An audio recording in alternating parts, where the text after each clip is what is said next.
지난 영상에서는 초기 창업 패키지 사업계획서의 두 번째 파트인 실현 가능성에 대해서 케이스 스터디 분석을 진행을 했습니다.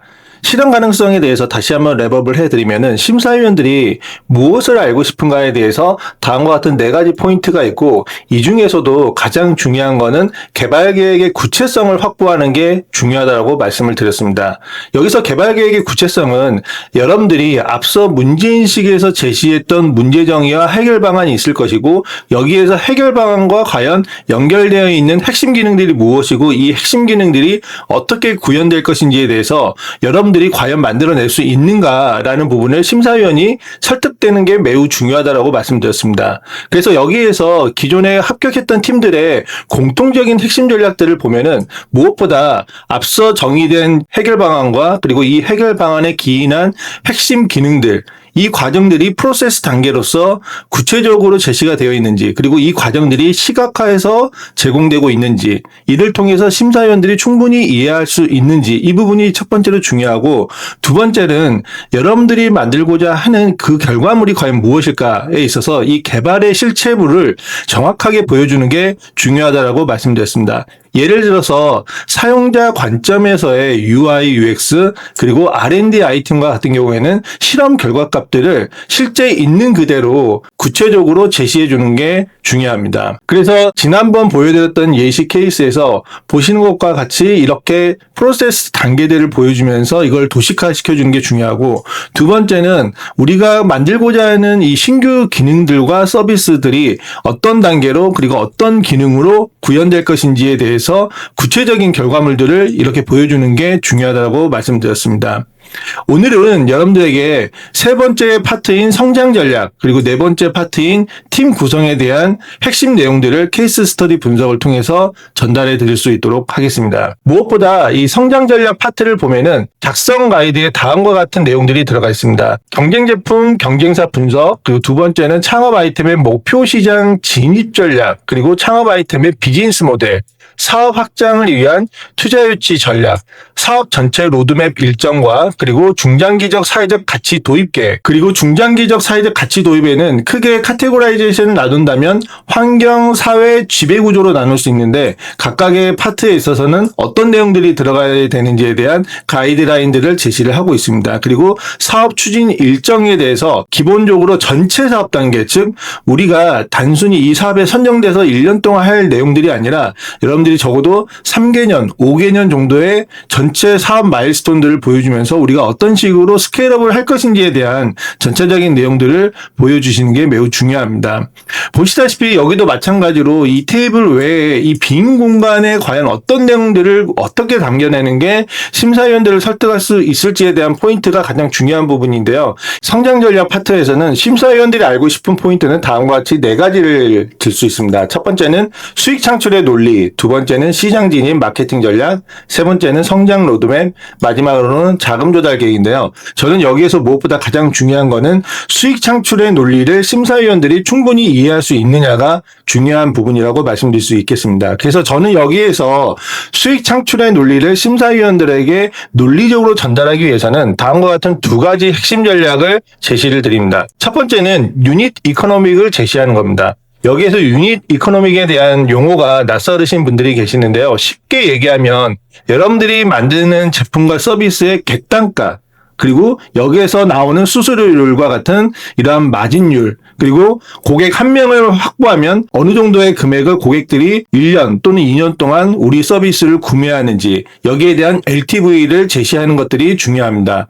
이걸 기반으로 심사위원분들은 실적 기반의 미래 추정을 할 수 있는데요. 예를 들어서 단순히 열심히 하겠다라는 이런 논리로 접근하기보다는 우리는 철저하게 지난 사업에 있어서의 데이터, 즉 이 근거들을 끌고 와서 우리가 이 초기 창업 패키지를 통해서 확보하는 예산, 또는 우리가 추가적으로 확보하는 예산을 통해서 1년 동안 어느 정도의 목표 매출을 만들어낼 수 있는지에 대한 근거들을 논리 정연하게 제시한다면 이 수익 창출의 논리를 심사위원분들은 충분히 공감할 수 있고, 여기에서 여러분들의 성장 전략이 충분히 가능하다라고 판단할 수가 있겠습니다. 그래서 이 성장 전략 부분에 대한 케이스 스터디를 보면은 여기 있는 이 팀은 이처럼 비즈니스 모델에 대한 기본적인 개요들을 이렇게 유닛 이코노믹 관점에서 제시를 하고 있습니다.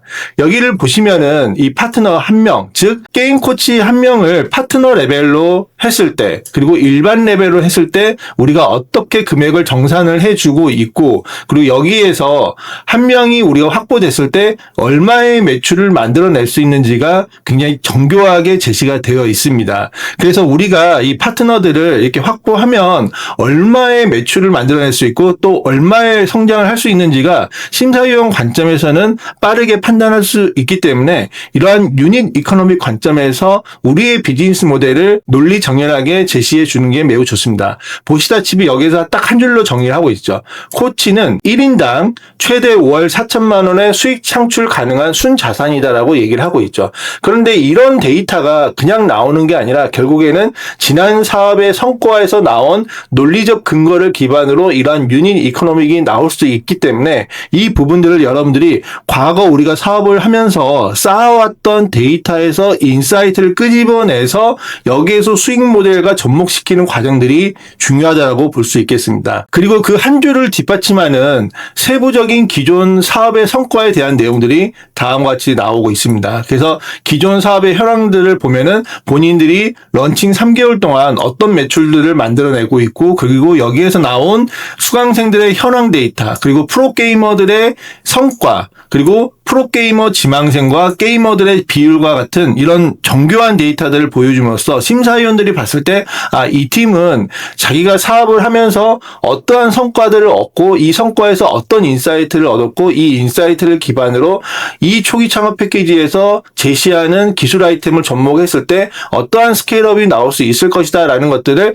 가늠할 수 있는 근거 데이터들을 충분히 제시를 해주고 있는 거죠. 그렇기 때문에 여러분들도 이 기존 사업의 성과들에서 최대한 투자자들이 심사위원들이기 때문에 이 심사위원들이 관심 있어 할 만한 우리 사업의 핵심 KPI, 즉 성과 지표들을 뽑아내가지고 여기에서 우리가 매출을 어떻게 확보했는지, 그리고 이 매출을 기반으로 어떠한 성장을 할 것인지에 대한 내용들을 논리 정연하게 제시해 주는 게 중요합니다. 다음으로는 이 창업 아이템의 시장 진입 전략에 대한 부분들을 구체적으로 제시를 하고 있는데, 여기 보면 결국에는 이 사업이라는 거는 확장을 해야 되기 때문에, 즉 스케일업을 해야 되기 때문에 고객군을 확장을 할 것인지 아니면 고객군 외에 우리의 기능을 추가해가지고 뭐 프리미엄 제품 라인업들을 만들어 갈 것인지에 대한 다양한 전략들을 제시하는 게 중요합니다. 여기는 보시다시피 고객군을 확보하는 이런 스케일업 전략들을 했고요. 이러한 고객군을 확보하기 위해서는 결국에는 이 초기 창업 패키지를 통해 가지고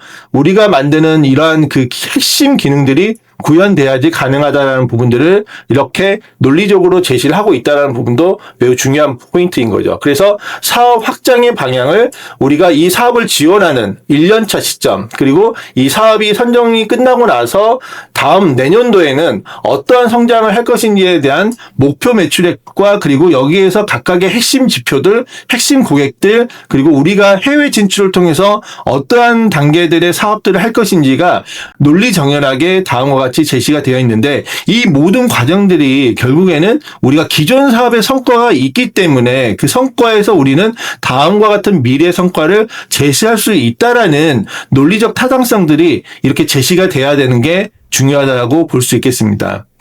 그리고 여기도 마찬가지로 이렇게 우리가 마케팅을 어떻게 할 것인지, 그리고 여기에 대해서 진행 방식이나 성과는 무엇일 것인지, 그리고 또 향후 방향성은 무엇일 것인지, 이처럼 기존 사업 성과 기반으로 미래 성과들을 제시하는 게 심사위원들이 봤을 때 이 팀이 어떠한 스케일업을 할 것인지를 충분히 판단할 수 있게끔 해주는 이러한 배려가 가능한 거죠.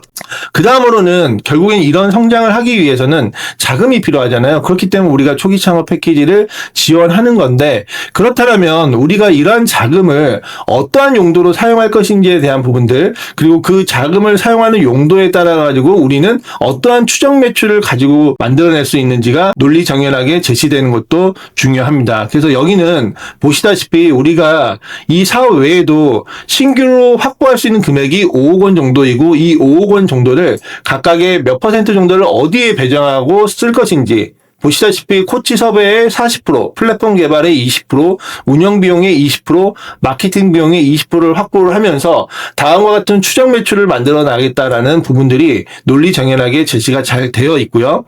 그 다음으로는 사업 전체 로드맵에 있어서 우리가 단지 1년 이 기간 동안이 아니라 내년도, 내후년도 최소 3개년의 사업계획서에 대한 목표가 이렇게 KPI 중심으로 제시가 되어 있습니다. 자, 이 팀은 24년도에 지원을 한 팀이기 때문에 22년도 그리고 23년도에 매출 성과 데이터들이 다음과 같이 제시가 되어 있습니다. 보시다시피 최초 예비 창업 단계에서 시작을 했을 때는 3,300만 원의 매출, 그리고 23년도에 예비 창업 패키지에 선정이 돼가지고 1.5억 원의 매출 성과들을 만들어냈고요.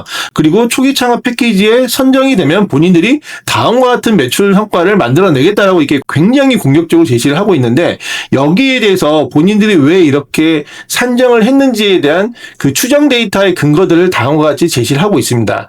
사실 이제 제가 너무 잘 알고 있는 회사이기도 한데 이 사업계획서를 보면서 제가 잠시 이렇게 피식 웃었던 부분 중에 하나가, 이렇게 예비 창업 패키지를 하면서 이것도 1.5 한 것도 저는 굉장히 대단한 성과라고 보고 있거든요. 그런데 이제 이 초기 창업 패키지에서 100억 매출을 목표로 제시한 거는 너무 과감했다. 물론 선정돼서 문제가 없었지만 저라면은 만약에 이런 너무 근거 없는 데이터들, 너무 과한 목표가 되어 있으면은 저는 오히려 부정적인 인식이 좀 많이 들었을 것 같아요. 이 팀이 도대체 어떻게 이렇게 한 번에 거의 한 100배에 가까운 성장할 수 있다는 거지?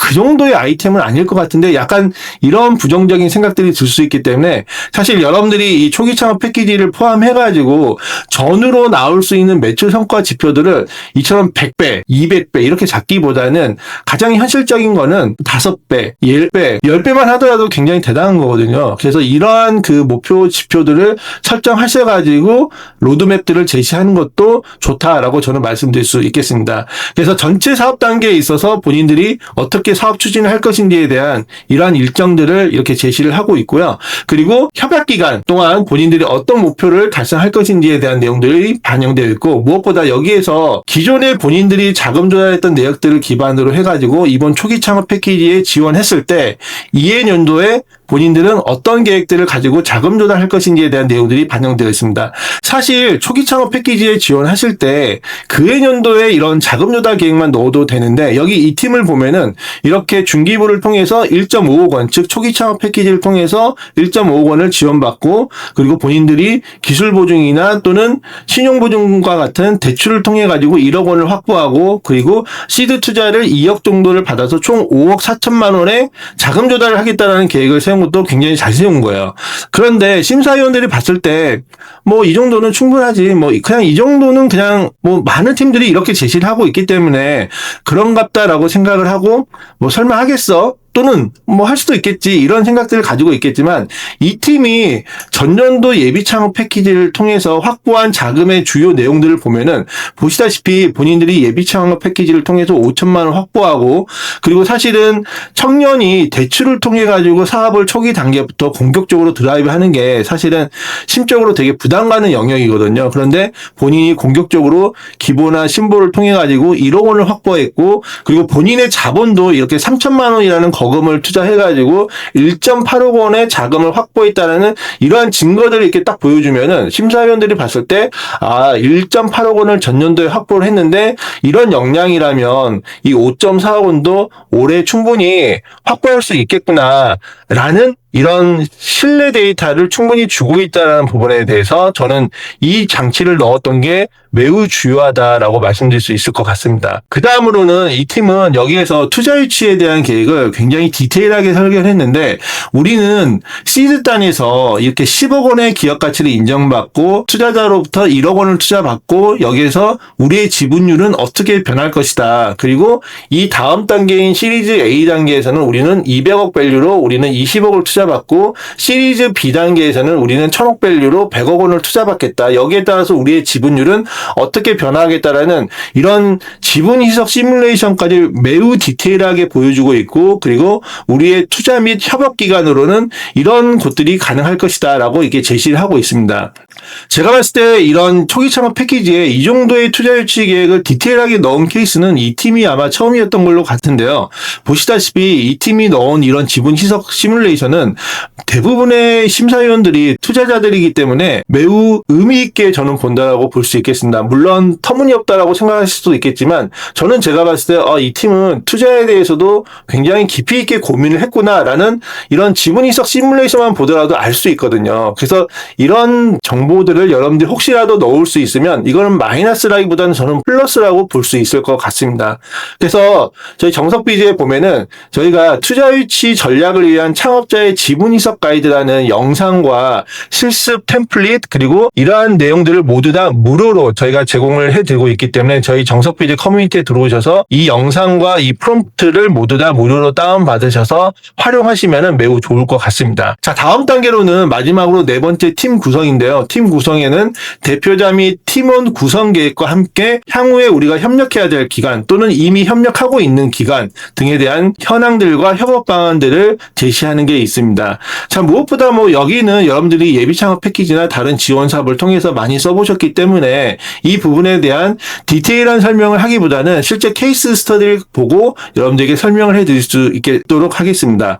자, 무엇보다 여러분들 하나 제가 말씀드리고 싶은 거는 성명, 성별, 생년월일, 출신 학교, 소재지 등의 개인정보, 즉 유추 가능한 정보들은 삭제하고 마스킹하라라고 이렇게 가이드가 되어 있습니다. 다만 학력이나 전문학 석박사 또는 학과 전공 등 직장 직업이나 주요 수행 업무 등은 작성 가능하게끔 되어 있습니다. 자, 이게 왜 그러냐면 일단 개인정보는 유출되는 게 문제가 되니까 또는 심사위원들이 봤을 때 지인이라는 이런 연결고리가 생기면 문제가 될 수 있기 때문에 이런 것들은 당연히 삭제하고 마스킹하는 게 이제는 보편 타당하게 이제 되어가고 있고요.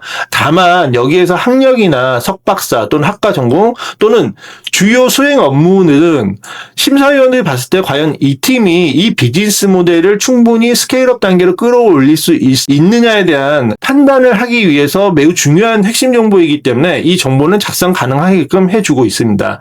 그래서 자, 여기 보시면은 실제 케이스 스터디인데요.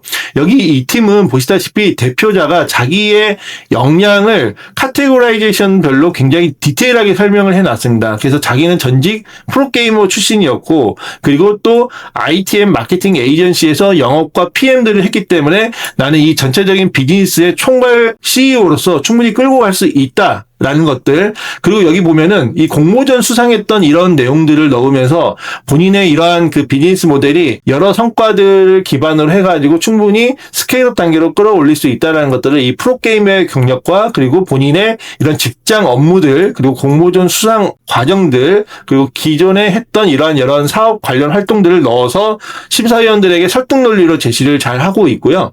그리고 여기에서 보면은 주요 성과들도 이렇게 나와 있기 때문에 충분히 심사위원들 봤을 때 여기 대표가 매우 역량이 있구나라고 이해할 수 있는 수준으로까지 끌어올릴 수 있는 부분이 매우 잘 제시된 대표의 역량 제시 케이스라고 저는 볼 수 있을 것 같고요. 그 다음에 현재 재직 고용 현황과 그리고 추가적으로 고용할 인원들에 대한 계획들도 이렇게 디테일하게 제시하고 있고요. 그 다음에 보시다시피 외부 협력 현황과 활용 방안에 있어서 이 팀이 성장하는 데 필요로 할 수 있는 다양한 역량을 갖고 있는 업체가 어디이고 그리고 여기와 어떤 협업을 할 것인지가 매우 디테일하게 설계가 잘 되어 있습니다. 그리고 이제 마지막으로는 ESG 경영 도입 계획 부분에 대해서 이렇게 거버넌스 부분 그리고 환경적인 부분, 사회 가치적 부분들을 이렇게 간단하게 이렇게 넣어서 심사위원들이 봤을 때 이 팀이 그래도 ESG에 대한 컨셉을 충분히 사업계획서에 반영하고 있구나라는 것들을 이해할 수 있게 작성한 부분에서 잘 마무리된 케이스라고 볼 수 있을 것 같습니다. 그래서 제가 말씀드렸다시피 이 초기 창업 패키지 사업계획서의 전체적인 흐름은 무엇보다 기존 사업의 성과들을 각각의 요소에 적절하게 배치해서 우리가 만들고자 하는 아이템 그리고 우리가 만들고자 하는 성장 데이터 여기에 대한 연결고리들을 충분히 잘 제시하는 게 매우 중요하다고 말씀드릴 수 있을 것 같고요. 그리고 이제 저희가 다음 영상에서는 이제 곧 여러분들 발표 자료 준비하셔야 되잖아요. 그래서 발표 자료 작성에 대한 다양한 예시 영상들을 한번 보여드릴 수 있도록 하겠습니다. 그리고 저희 정석비지에 들어오시면은 저희가 PSST 발표 자료를 이렇게 제미나이를 기반으로 프롬프트를 만들고 이 프롬프트를 젠스파크를 통해서 심사위원들이 봤을 때 PSST 발표자의 기본적인 틀을 맞춰가지고 이러한 프레임워크 기준으로 심사위원들에게 이 팀의 사업계획서가 정교하게 잘 제시되어 있고 그리고 어느 정도 AIT가 크게 나지는 않는 정도의 아웃라인들을 뽑아낼 수 있는 프롬프트를 제가 만들어서 무료로 제공해 드리고 있기 때문에 저희 정석비지에 들어오셔서 이 프롬프트 무료로 사용하시고요. 다만 심사위원들에게 이 프롬프트로 나온 결과물을 그대로 보여주시기보다는 결국에는 심사위원들도 AI로 나온 결과물에 대한 거부감들이 있기 때문에 최대한 디자인의 세부 요소들은 여러분들이 수정을 하시고 사용하시는 거를 저는 강력하게 추천드리고 다만 제가 드리는 이 모든 프롬프트가 기본적인 내용에 대한 핵심 데이터들 그리고 디자인에 대한 기본적인 아웃라인들을 잡아드릴 수 있기 때문에 충분히 여러분들이 발표자를 준비하는데 시간을 많이 줄여주고 그리고 심사위원들을 설득할 수 있는 논리가 충분히 반영될 수 있게끔 만들어 놨습니다. 그래서 꼭 무료로 다운받으시고 저희 커뮤니티에 들어오셔서 많은 활동해 주시기를 기대하고 오늘 영상 마무리할 수 있도록 하겠습니다. 좋아요, 구독 부탁드리고 다음 영상에서 찾아뵙겠습니다. 감사합니다.